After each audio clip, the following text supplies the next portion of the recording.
Well, hello there, and welcome back to another episode of Help My Business is Growing, a podcast where we explore how to grow and build a business that is healthy and sustainable. I'm your host, Kathy Svetina, a fractional CFO and a founder of Newcastle Finance, a company where we believe that everything that you do in your business is eventually going to end up in your finances, and to have healthy finances is to have a healthy business. Well, the question is, how in the world do you get there? Well, this is where this podcast comes in to help. If your business is currently growing, it might be time to professionalize your operations if you haven't yet. And this is because the technology, strategies, and even the people that once fuel your success may no longer work or be enough now that you're bigger. Inefficient processes lead to disorganization, which threatens growth. And it can lead to missed opportunities and falling behind financially. I see this all the time. But how do you professionalize your operations? What are the specific steps to get started? And how does optimizing your systems lead to sustainable success? How do you streamline, standardize, and systemize things the right way? As a quick reminder, all of the episodes on this podcast, including this one, come with timestamps for the topics that we discuss, and each one has its own blog post. So you can find all the links and the detailed topics in this episode show notes. My guest today is Whitney Hahn. She is going to help me unpack this business growth and how do you professionalize the operations. She is on a mission to help owner makers grow their business while outgrowing their busyness. She is the CEO of Provoke Better and a Business Made Simple certified coach since 2020. She guides small businesses through a transformative frameworks, earning a reputation as a catalyst for thriving revenue machines. Join us.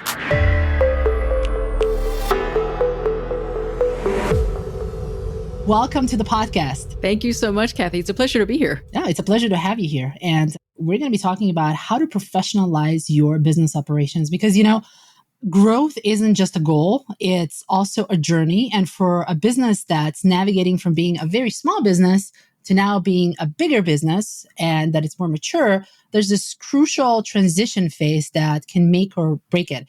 And the phase is all about professionalizing your operations, that you're moving from this ad hoc processes to more structural, scalable systems. And it's necessary, and it will make the business operationally and also, of course, financially better. But it can be a growing pain and can also be super daunting to a business owner. So, Whitney, you've been doing this for a very long time, and we're going to dive into this first. But before we go into it, when we talk about professionalizing business, professionalizing the operations, what exactly does that mean and how does it truly look like? It's a great question, Kathy.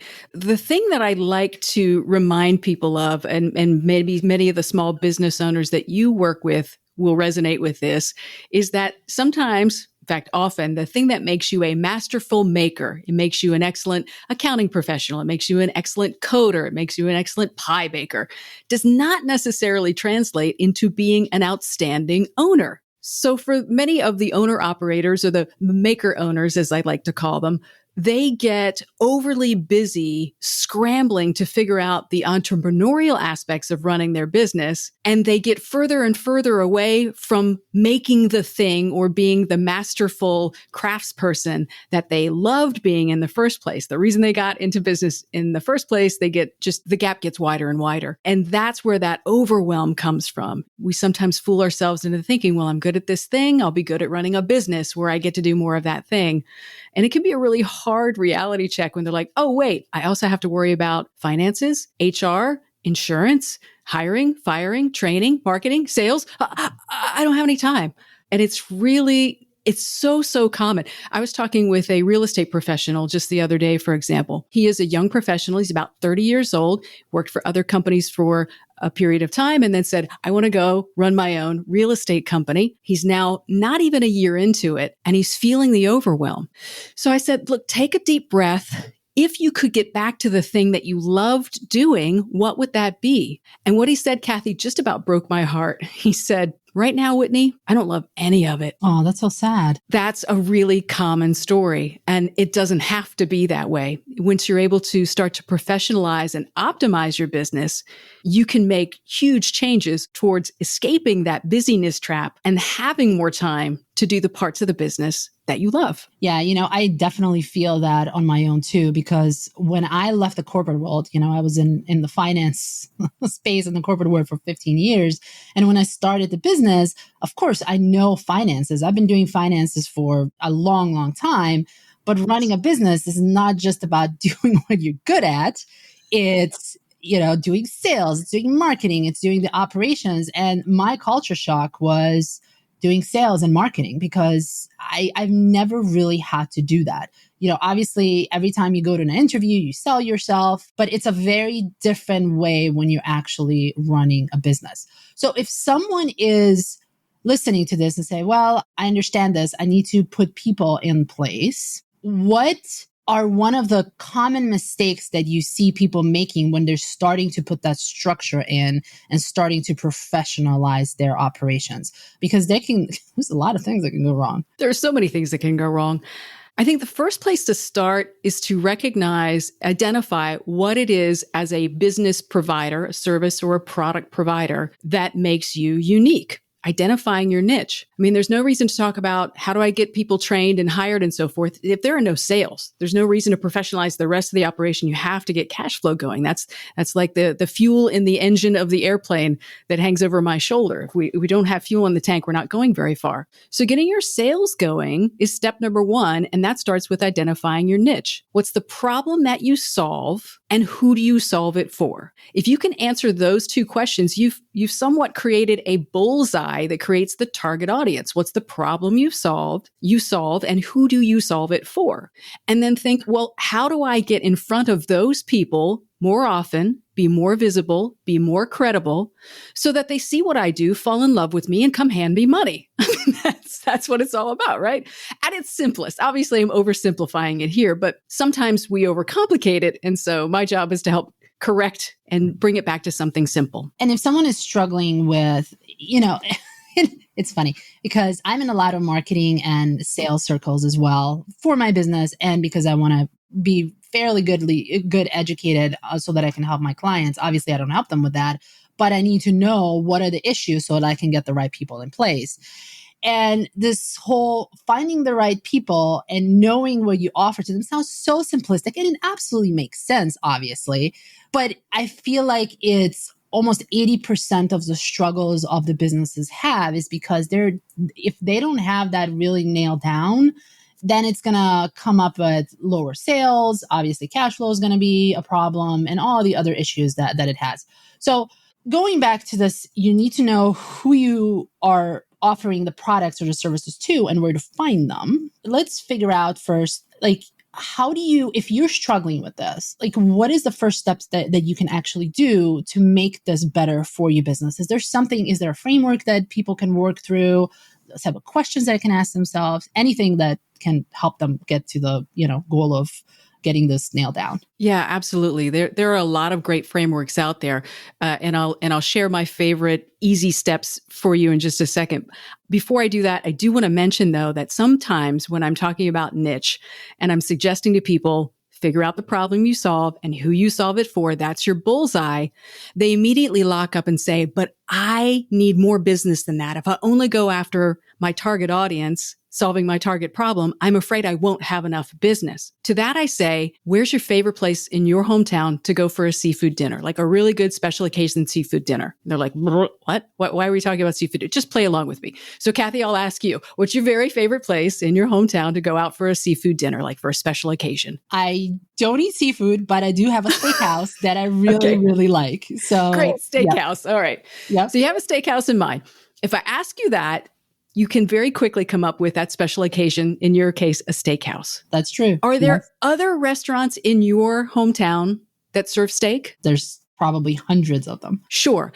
And your favorite special occasion restaurant that you're thinking of for steak, do they also serve other dishes? Yes, they do. Of course they do.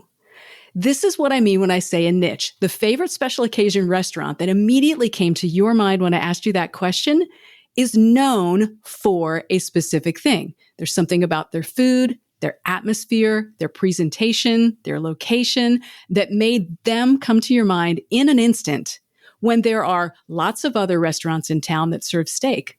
Now, the restaurant that you're thinking about too, if I came along with you because you love their steak and I'm looking for seafood, I could probably find a really good meal on the menu that serves seafood too. So the steakhouse hasn't lost my business because I'm looking for seafood. And in the same way, as a service provider, if you find the thing that you want to be known for by solving a particular problem for a particular audience, you're still allowed to serve other things on your menu, but it won't be the thing potentially that you're known for. So what you have to remind yourself of as a business owner is when you select that target, that bullseye in the center, is that there's still lots of area around the bullseye, other dishes on your menu that people could buy from you if you want to sell them. But when you have a thing that you're known for, that's where you will differentiate yourself from your competition and you'll be able to charge a price premium because that's the thing you do. You follow me? Yeah, I do. And that's, another example that I have just this morning. I went to Starbucks and obviously I had my coffee because Starbucks is known for the coffee, but they do have breakfast sandwiches. They have pastries. Obviously, if I want a pastry, it's not immediately that I would think of Starbucks. But if I want to have a croissant with my coffee, I can get it there. You sure can. And we as business owners have the option to serve other things on our menu. But what you want to be is the service provider for a particular problem and a particular set of target audience members instead of a service provider among many. That's where your price premium comes from. Yeah. And I think the reason why people get so hung up on niching, however you want to call it, yes, is because the first thing that comes to mind is I have to go in a particular industry, like have to just work in a particular industry. But there's other ways that you can niche down. You can niche on a particular problem. You can niche on a particular, like for me, for example, I niche on revenue size for businesses on a particular problem. So for me personally is businesses are between 10 and 50 million that are struggling with professionalizing their finances. And what does that mean? They've already had bookkeeper and accountant, but now they need to step up. And generally when they come to me, they're like, okay, I've had this, but now I need more. I cannot be operating as a startup or as a small business. I need more. And that's that pain. So for me as an example, and I am interested in your opinion, is that a good enough niche or do I need to be even more specific than that? I like how you describe your target audience on Newcastle Finance's website. You've got something on your website that says something to the effect of, before we start to talk about how we might be able to help your company, let's make sure that we should be working with you. And you give some criteria for where you are usually providing the most value to your clients. And I think that's a wonderful tactic. I think everyone should do that. You should have criteria for yes, you should have criteria for no.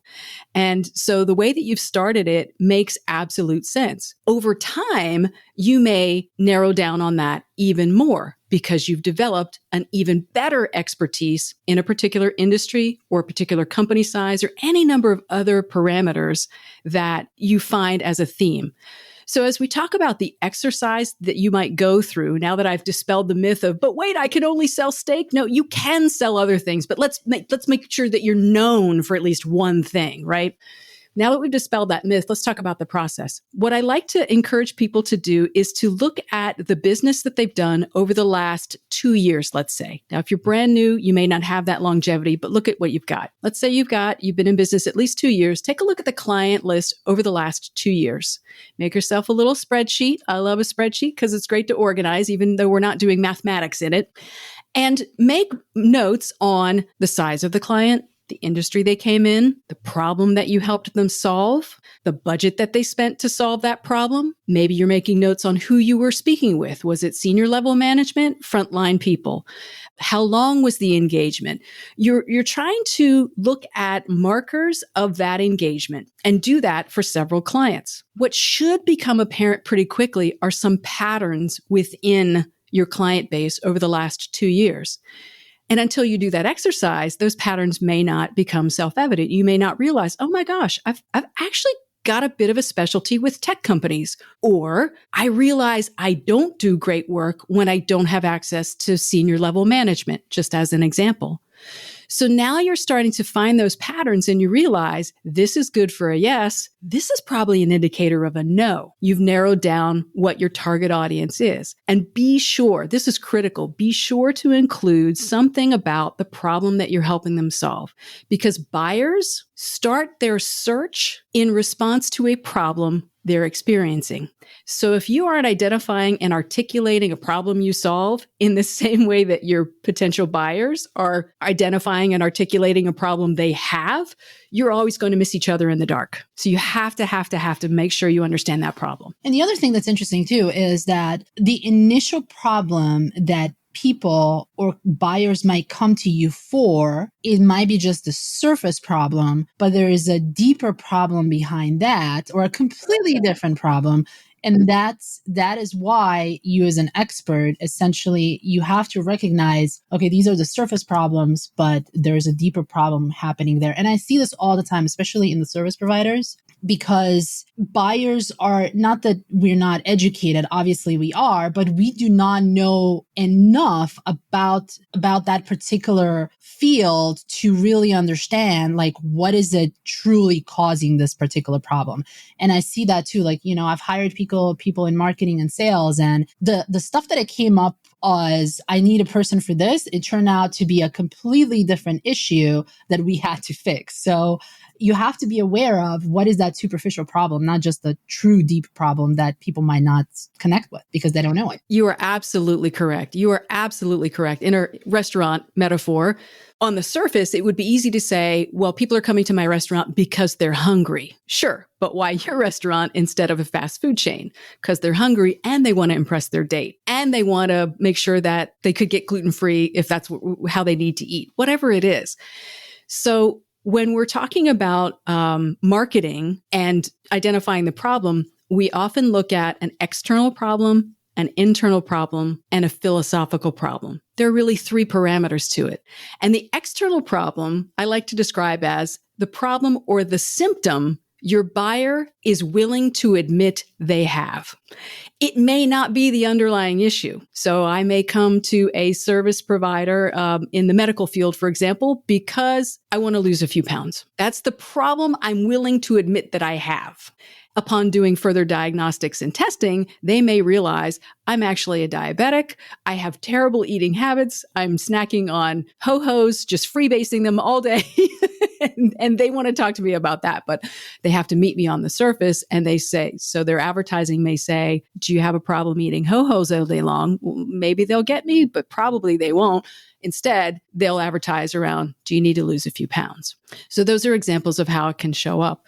And you're absolutely right. You have to be very in tune to the symptom, the external problem, the symptom that your target audience is willing to admit they have. And I think that is the hardest part in doing the marketing, is because you need to really have a lot of conversations with the customer to understand what is that trigger, that initial trigger, to get them through your door. And that is where, knowing your customers really comes through. And I've seen companies over and over again, and even in my own, I did not have enough conversations. So you're kind of like going in the dark, like figuring out, what do I do? And it's such an easy thing to do. Just talk to people, right? It should be just go talk to them. But for some reason, we don't think of it that way when we start businesses. It's a great idea to talk to them and listen, and then start to repeat back the words or the phrases that they use. As a CFO, you've got this whole other technical set of vocabulary words that you know. And to you, they don't feel technical. They're part of your mastery of your craft. But to me, when I remember very distinctly, for example, the first time I met with my accountant and he threw out KPI. I had not at that point heard KPI before. And so in my head and in my body, like, I felt this reaction of, wait, you're a business owner, you're an entrepreneur, and you don't know what your accountant is talking to you about right now. What's a KPI? Do you say something? Do you not say something? And this head trash started. So I had to be a big girl and say, excuse me, what's a KPI? I know that's probably rudimentary to you, but to me, it was a brand new term. So even things that sometimes feel simple to us as that masterful service provider have to be broken down. As soon as they said, well, that's a key performance indicator. That's a metric or a symptom that you look for health or dis-ease in your business, in your finances, in your process, etc. Okay, now I have it. Now I've installed that vocabulary for me as a buyer and I can move forward. But when you're describing the problem the way that your target audience is, that's when it's really golden because you want them having a response like, oh my gosh, they're in my head. Were you at my last leadership meeting? How did you know that? That's when you know you've hit it on the head. Even though you may know the real root cause is somewhere much deeper than that, you're talking about it in the same vocabulary they're using for the symptom, the evidence of it that they're willing to admit they have. Yeah, that's so true. And, I've, I think it's funny you say that because even though I'm not on Facebook, but sometimes when I go in there, Facebook has a lot of information on you to begin with, but some of the copy and the videos of the products that they're selling is just speaks to you. Like, I didn't know I need this, but now I do. And I'm on this website and I'm buying this thing. And it's so annoying. But they get you because they know, because they had so much information that they're able to use that to.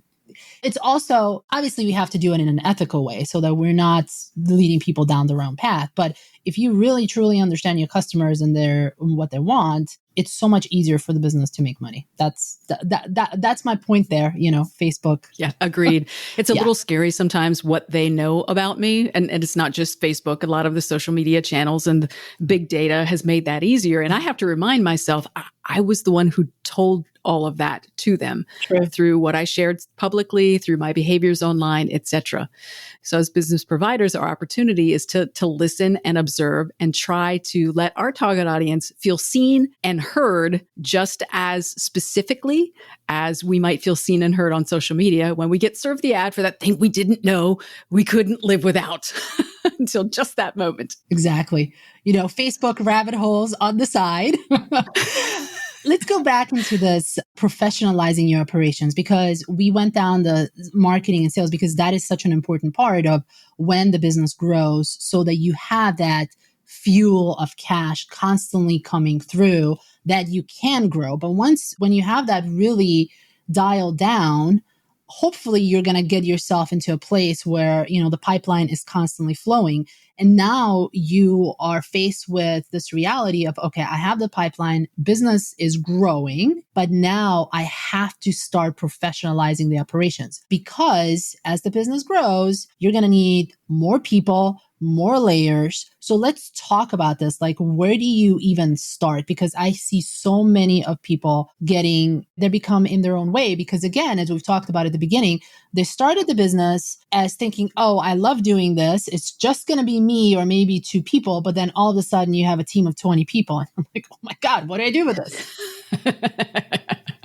Well, I will take a small bit of exception and pump the brakes around all of a sudden you have 20 people. That doesn't happen by accident. Those are choices you've made. So let's just pause and say, true. It doesn't happen overnight. You go to bed and you have one person, and then all of a sudden you have 20 employees on your payroll. I don't know how they all got keys, but they're at the Keurig machine right now. What do I do with them? Now that shouldn't happen that way, at least. So what I like to talk about is just making those intentional choices for how you're growing and why you're growing. I will admit that for years, I followed a little bit of hustle culture to my own detriment. I felt like growing meant I had to add more bodies to my workforce. That was the only sign of, well, you're growing. And what I learned over time is not every business operates the same way. That's actually not the best growth path for everyone. So yes, where some people you grow and scale through other individuals, for other businesses you grow and scale through the use of technology or through the completion of intellectual products. You wrote a book, you developed a course, etc. So I think we can agree there are lots of different paths to growth and different ways to describe that. Yes? Yeah. And to that point, it's funny. I just had a conversation with someone about this yesterday because they hired a couple of people and they were talking about, how do you scale the business and grow and all that. And I said, for me, It's like I pay $500 to Zapier so that I don't have to pay $50,000 for someone to do it manually. That is my way of scaling. Yes, a totally different choice. In order to get Zapier to do what it needs to do for you, though, you probably had to go through a series of identifications of what are the processes. So once you got your sales and marketing, your cash flow is moving because your sales and marketing are moving, then typically the next aspect of your operation to professionalize and optimize are the processes. There's no sense in building more people to packing more people into that airplane we're trying to fly unless we know that all the systems of the airplane are moving. So it's a little bit of a give and take. Do I bring somebody in to help me with the processes, or do I have to have the processes 100% locked down before I bring somebody in?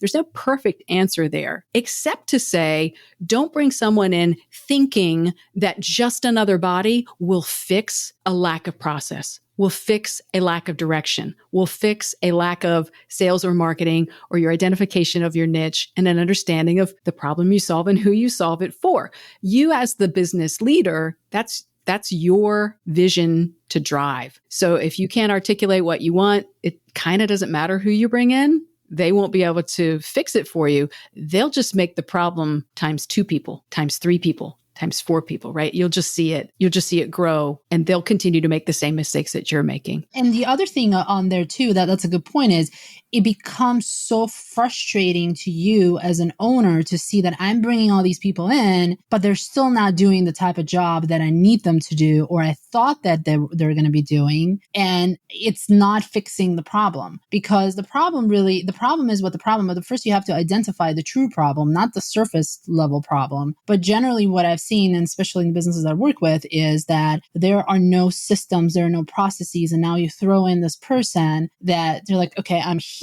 Like, what do you want me to do? You have to give them the direction. And if there's no direction, are they supposed to magically absorb what they need to be doing in your business? And how does that look like? And what the goals are and what the vision is? It's so hard if you don't have that set. It's very hard for your business, and it's very hard for the new individual. I think we all go into a new job wanting to be successful, wanting to please, wanting to excel. I'm going to be an optimist and say everybody wants that in a new position. And if you're met with, I don't know, just follow me around for a day and figure it out. Wow, that's tough. If there are no benchmarks, if there are no documented processes or a video that shows me how it's supposed to be done or a description of what success looks like, it's going to be nearly impossible for the new employee to live up to that expectation. So you need to think about documenting outside of your own head and your own experience, at least a bare minimum structure for how a certain job is supposed to be done or what your success is going to look like. Can't describe it. They can't live into it. There are lots of generative AI tools available right now that make creating a job description or an onboarding plan for a new employee easier than ever before. In fact, one of the tools that I'm happy to make free for use to your listeners, for example, is an AI tool that I've been working on with some HR professionals, for example, called the Provoke Better Employee, that helps you create a job description if you never had one, that helps you create an onboarding, a 90-day success plan for your new employee if you never had one, that helps you create standard operating procedures around very, very common tasks if you never had one. So you can get that at provokebetter.com/help for listeners of your podcast. And it's a really quick and easy way to get a first draft done that then you, as the expert and the leader of this organization, needs to, of course, review and refine for yourself. But let's not stare at a blank page, and let's give the people that are working with us a heads up view of this is how you'll be successful here, so that you're able to streamline the best of your operations, not the worst of your own mistakes. And this is a great tool, Whitney. Thanks so much for mentioning it. And we're going to have that on the show notes too, because I have seen, even on my own, in my own experience, obviously I run a business, that it's so hard when you're staring at this blank page. At least when you have something, you can modify it, you can change it, said, I don't really like this, and you can revise it. But the worst thing is staring at that blank page, is because I'm like, okay, I have no idea where to even begin. Yeah. Let's just bust through that and get a framework out there available for you to edit. It's much easier to edit sometimes than to start from a zero sum. So happy to make that available to you. But streamline those operations and make sure that everyone on your team knows what success looks like. We gotta not just work hard, but work smarter. Work very, very smart. Yes, that is number one way for escaping the busyness trap, because it takes us 3 times as long to fix a mistake as it might have taken us to describe success in the first place. That's really good. And also, I think the problem with the businesses that I've seen too is that they don't think of mistakes as teaching moments. Is, okay, there was a mistake, we got to fix it and then move on.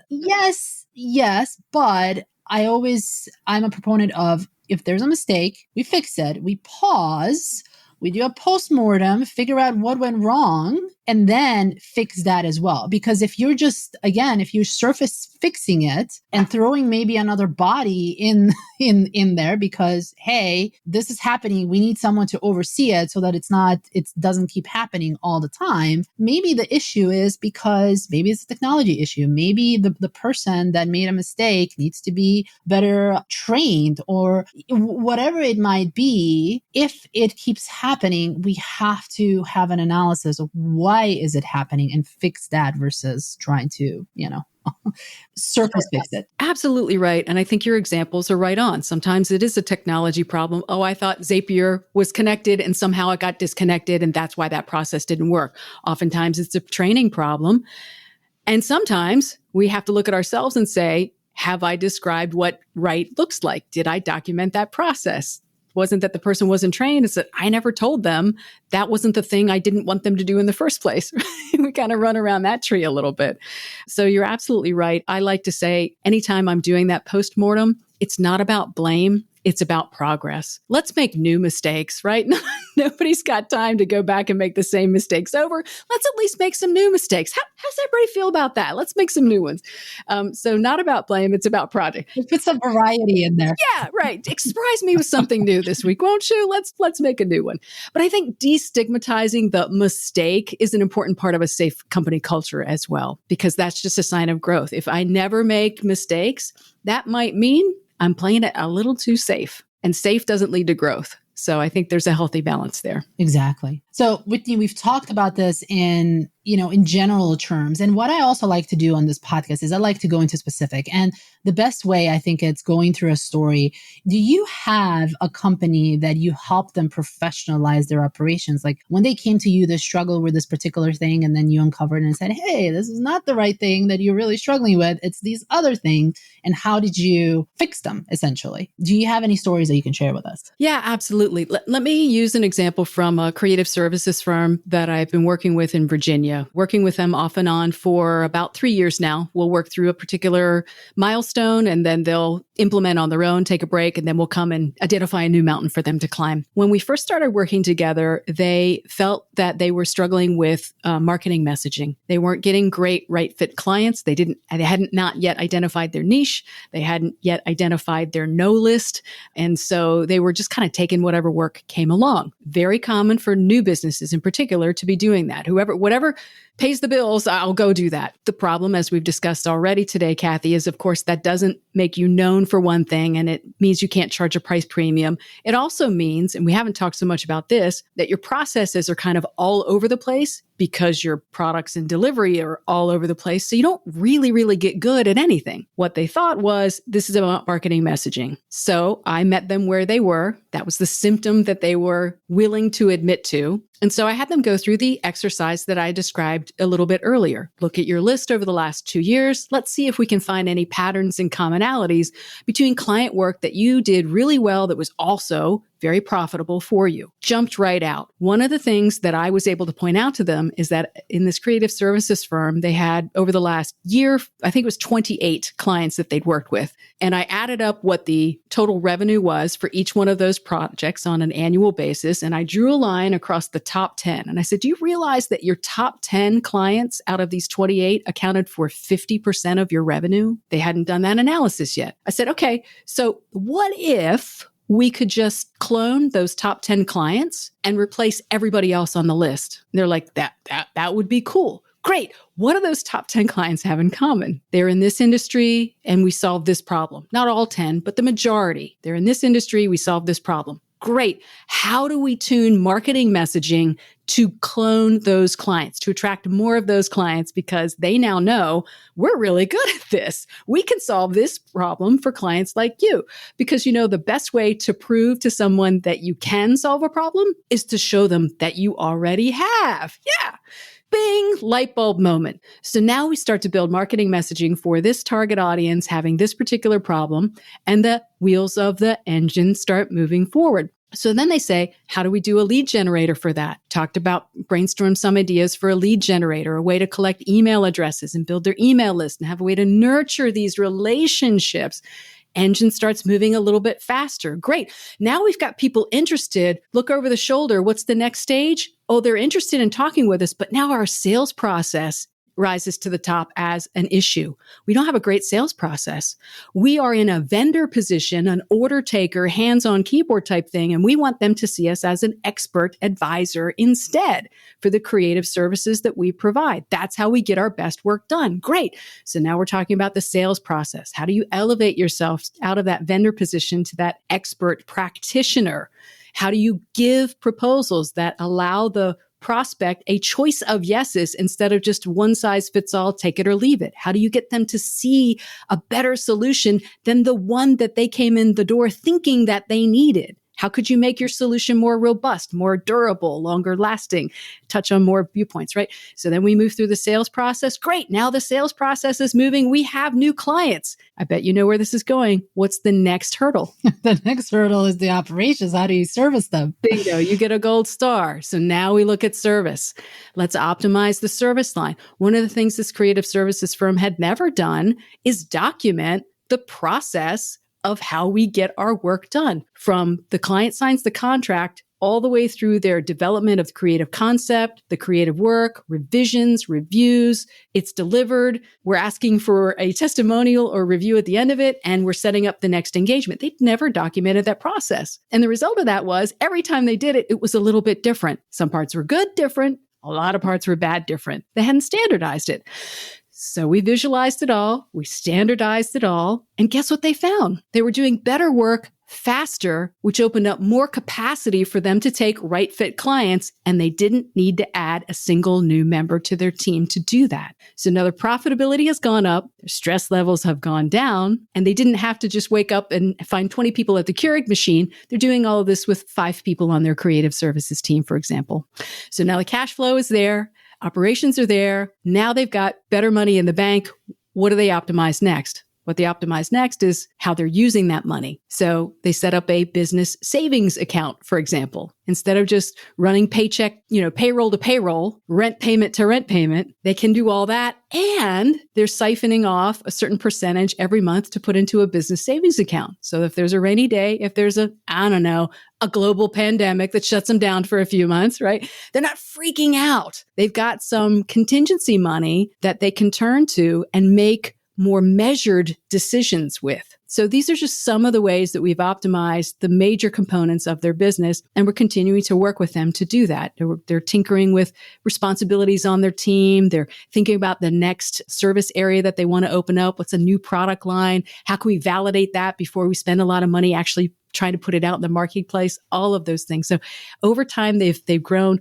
I talked with the business leader just a few weeks ago, for example, about 8 weeks into the year, and he had 50% of their target revenue already under contract, which for them is huge, huge. He's walking around with such confident swagger, not overblown, but just very settled. He can be very selective, much like I see you doing in your business, and make sure that he's got right fit clients that they are absolutely sure they can do amazing work for. They're not just running around, frantically grabbing whatever they can get. That is essentially the position that you want to be in business, that you can be selective because you're the right fit for these particular clients. And on top of that, because you have that nice cushion in the bank as well. And if you have those things, you're able to be a lot more calmer and selective with who you work with and what you do and what type of money you get, because not all money is good money. Agree.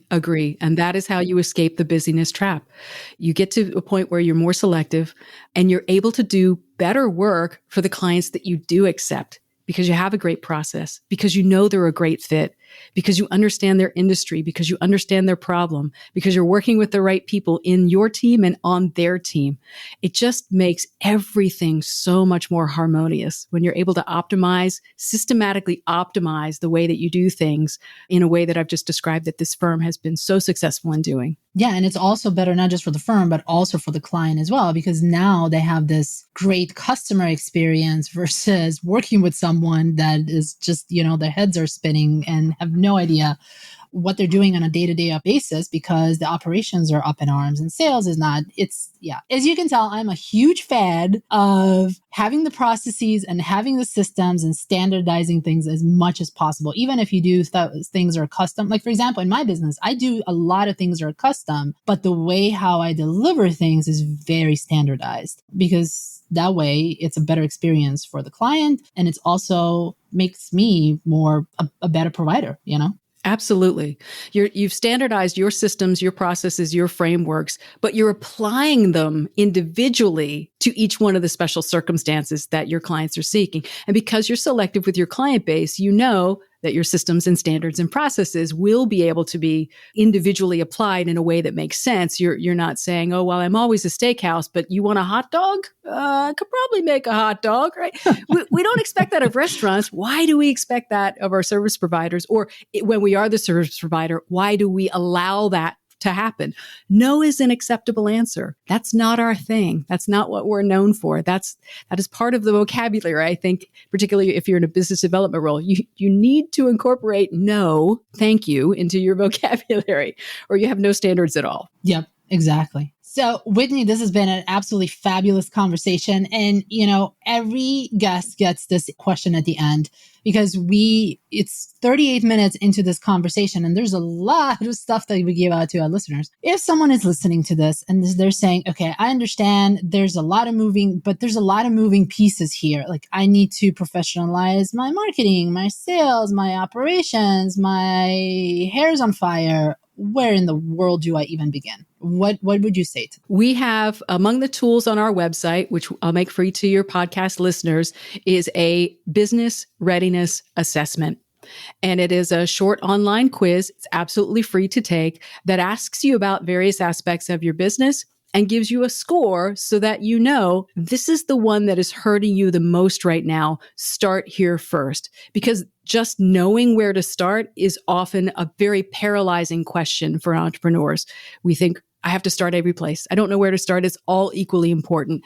And in fact, it is not all equally important at the same time. So the business readiness assessment is also available on the resources that I talked about earlier, provokebetter.com/help for listeners of your podcast. I'll put a link to that readiness assessment there as well. Great. Thank you, Whitney. And I could relate to that because when you have to do everything, nothing gets done. And all you really want to do is go to bed and take a nap. It's like, oh, yes.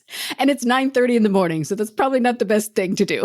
Yeah, true. Especially, if you have a business to run. So Whitney, thank you so much. We will put all of these resources in the show notes. And thank you for being here. It's been my pleasure, Kathy. Thank you.